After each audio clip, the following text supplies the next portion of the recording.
Halo, aku Ramdan. Ini cerita tentang liburan yang tak akan pernah aku lupa. Awalnya, semua terasa sempurna. Aku dan istriku, Nindi, memutuskan untuk healing setelah berbulan-bulan kerja tanpa jeda. 5 malam di Bali, 2 malam di Kuta, 3 malam di Ubud.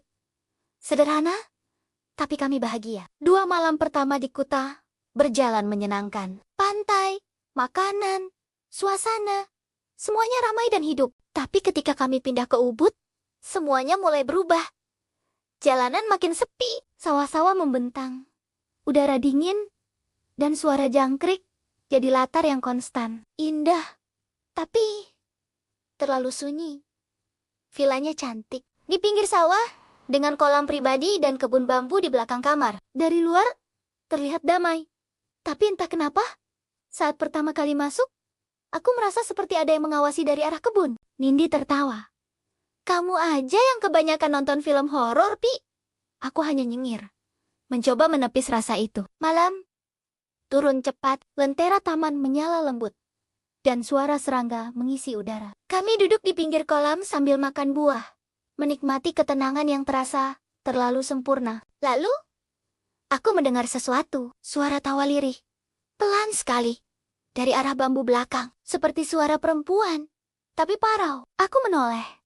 Tapi yang terlihat, hanya bayangan daun bergerak pelan tertiup angin. Nindi, kamu dengar sesuatu nggak? Dia menatapku bingung. Enggak, kenapa? Aku tersenyum kaku. Enggak, mungkin cuma angin. Kami pun masuk kamar. Nindi tertidur lebih dulu. Tapi aku masih terjaga. Lampu kamar setengah redup, udara makin dingin. Saat itulah, aku mendengar langkah kaki dari luar. Pelan, berputar mengitari villa. Aku nyalakan lampu luar lewat remote. Tapi halaman kosong. Tak ada siapapun. Aku kembali ke ranjang, mencoba tidur. Tapi Nindi tiba-tiba membuka mata dan berbisik pelan. Pi, ada yang nangis.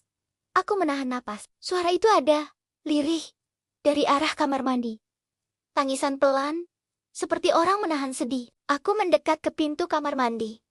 Terbuka setengah. Lampunya menyala lembut. Tangisan itu berubah menjadi seperti senandung kecil. Aku dorong pintu pelan. Dan seketika, suara itu hilang. Cermin besar di dalam kamar mandi memantulkan cahaya samar. Tidak ada siapapun, tapi udara terasa berat, dingin, sunyi. Aku mundur perlahan. Nggak ada siapa-siapa, kataku ke Nindi. Tapi aku tahu, sesuatu tadi memang ada. Kami memutuskan tidur dengan lampu menyala. Sekitar tengah malam, suara langkah kaki itu terdengar lagi. Tapi kali ini lebih jelas. Seperti seseorang berjalan di sekitar villa sambil berputar. Nindi memelukku, gemetar. Pi, aku pengen pulang.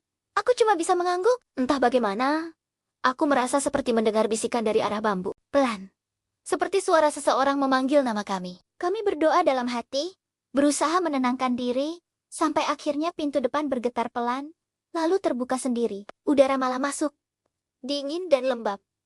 Tanpa pikir panjang, kami langsung keluar. Kami berjalan cepat ke arah lobi. Tapi saat tiba di sana, kosong. Tidak ada siapapun, hanya meja resepsionis dan buku tamu yang terbuka di halaman kosong. Kami akhirnya ke parkiran dan masuk ke mobil. Begitu mesin hidup, aku sempat melihat ke arah villa, di balkon atas. Seolah ada seseorang berdiri, rambut panjang, diam, hanya memandang ke arah kami. Aku berkedip. Sosok itu sudah tak ada. Kami tancap gas keluar dari area itu tanpa menoleh lagi. Baru setelah sampai di tempat ramai, kami berhenti. Duduk lama tanpa bicara. Rasanya seperti mimpi yang terlalu nyata. Paginya, kami kembali hanya untuk mengambil barang. Kali ini, siang hari. Semuanya tampak biasa. Petugas resepsionisnya berbeda. Pria muda yang ramah. Saat aku tanya soal resepsionis perempuan semalam, dia mengernyit. Hah, di sini nggak ada resepsionis perempuan, Pak. Aku dan Nindi saling pandang, tak bisa berkata apa-apa. Sebelum pergi, aku sempat bertanya ke satpam di gerbang. Pak, villa paling ujung itu dulunya apa? Ia menjawab santai. Dulu, tanah itu bekas area pemakaman kecil, Pak. Tapi, sudah lama dikosongkan. Aku hanya mengangguk. Oh, gitu ya. Makasih. Beberapa hari setelah kembali ke Jakarta, Rumah kami terasa sedikit berbeda. Kadang Nindi mencium wangi bunga kamboja di kamar. Padahal nggak ada bunga di situ. Kadang aku mendengar suara tawa lirih dari kamar mandi. Kalau mandi malam, kami akhirnya memanggil petua untuk doa di rumah. Setelah itu, suasananya mulai tenang lagi. Sejak malam itu, aku nggak pernah mau menginap di tempat yang terlalu sunyi lagi. Kadang keheningan bukan berarti damai. Kadang ada yang lain di baliknya. Sanggamara 99.